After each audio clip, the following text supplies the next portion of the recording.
Jenna actually got to be back there for me, like as a support, because, I was sexually assaulted in 2013. Hey, what's up? Welcome back to my channel. In this video, I'm gonna talk about my IVF appointment, and we're gonna talk about this because it's a big deal. This is our third transvaginal ultrasound, and so we got some really interesting news about it. Sorry about the noise in the background. We're actually in Portland, Oregon, at OHSU for our fertility appointment for IVF, for egg retrieval. And so we're here right downtown as we speak. Take a look. It's OHSU. This is the building. It's right on Bond Avenue and Curry Street. It's a great area. It's the Pearl District, you guys. How do you like this area, Jen? It looks fancy. I like it. It looks really great. Yeah. I love that building.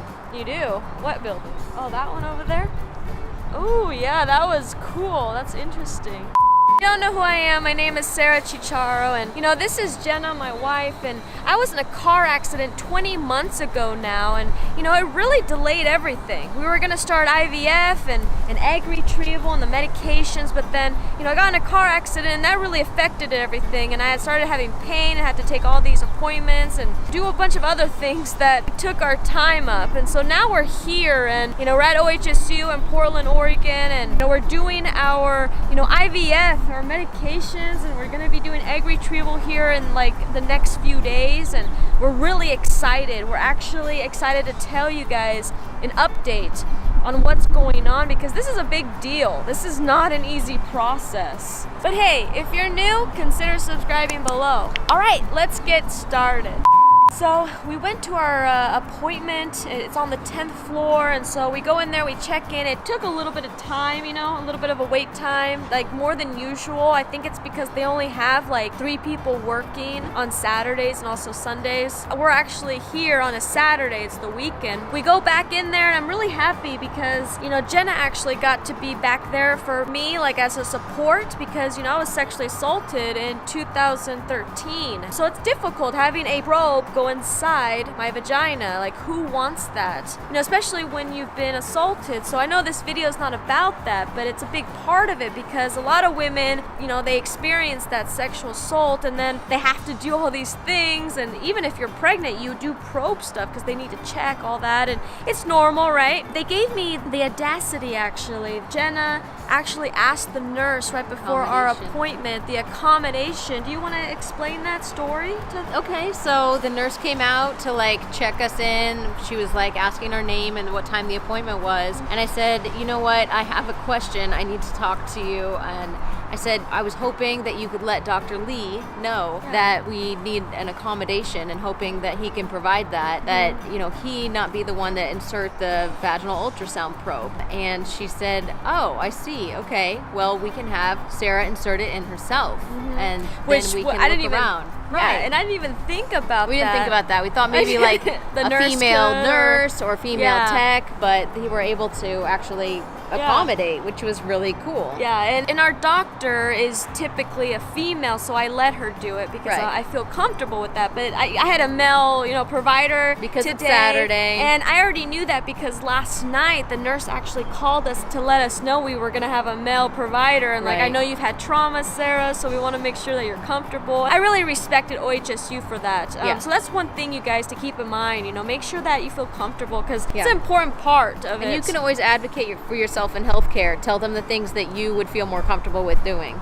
Yeah, exactly. So and then we went back there, and they also gave us the choice of a small probe or the regular size, and I chose the smaller one. Before we went back into the room, they took blood draw from me because they're supposed to take estradiol. Estradiol levels. They want to make sure that I'm at the right. We said it at the same time. Estradiol. Estradiol.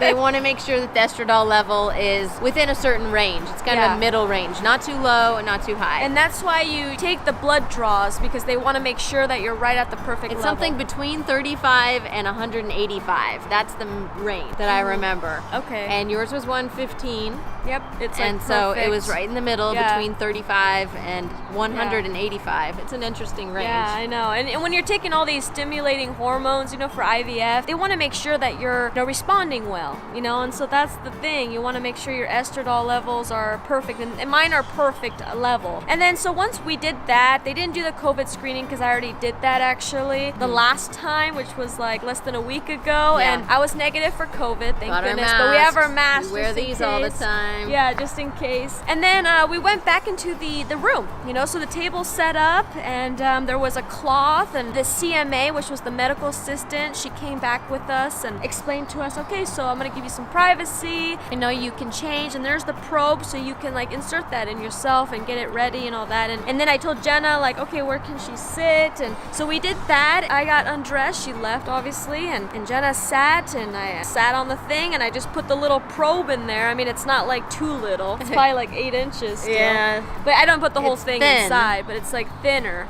It's like this thin. And they have to use it to monitor all the follicles. That's what they're doing. They're monitoring the follicles on each side. Yeah, they have to. Then, of course, we're waiting there for a bit, and then the doctor comes in. He introduces himself. He's very professional. I'm actually surprised by him. He's actually impressed me. A cute Asian man. Yeah, a cute Asian guy. Little guy. Very smart, very spunky. I feel like he was very extroverted. And then the CMA came in because she had to take notes while the doctor was. Now he was moving the probe and kind of looking at the follicles in each ovary, and then he said, I knew you were backed up last time, that's why we couldn't see your left ovary. And I said, yeah, don't get constipated during monitoring of follicles. Yes, because I was constipated. Yeah, they told me to take Marilax and all these other things, laxatives and stool softeners, and it helped. It helped.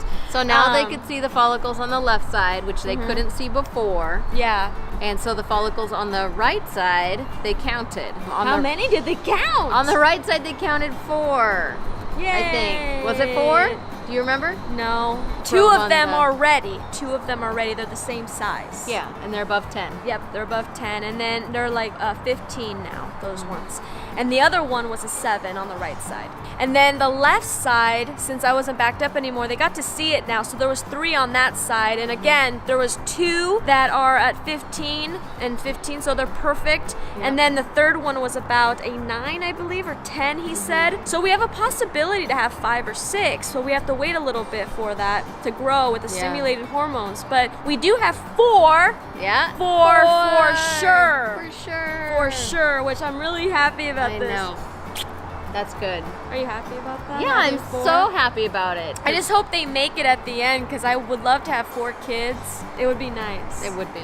It would be. We'd have 4 embryos. We'd have 4 embryos. But anyways, we just have to wait a couple more days, you know, for them to grow and stuff, the follicles. But tomorrow, we actually have another appointment. It's going to be our 4th transvaginal ultrasound. And so Dr. Lee will be there again. So I'm really excited about this, because I'm really hoping that by then, there's going to be more growth. I know. I hope they grow more. Yeah. I really hope, because we have one that's 7 by 7. It'd be nice to have 5 or 6. We want the 7 by 7 one to be like 9 or 10. Yeah. That would be wonderful. It would be nice to have more, because I know that not all of them make it once they're in the Petri dish, like the 5th day or whatever. Some of them will die. So I really hope that we have a little bit more. That way we don't have some leeway or some cushion. But sometimes it doesn't matter. You know, you could have a lot of, you know, eggs, and then none of them really make it, except only a few. So it just doesn't really matter. I was reading, you know, blogs last night, and that's what they said. And then there's some people that only had 4, and then they ended up with 4. So and there's some people that got out like 17 eggs, and then they ended up with 1 that actually made an embryo. Yeah. Or 2. So even with 17, it doesn't matter how many you get initially. It just doesn't matter. So it's the quality. Yeah, it's about the quality. And we'll probably do a video on that, you know, in the future, about talking about egg quality, because it's a big deal, you know, because I've been dealing with some of those issues, and I had to really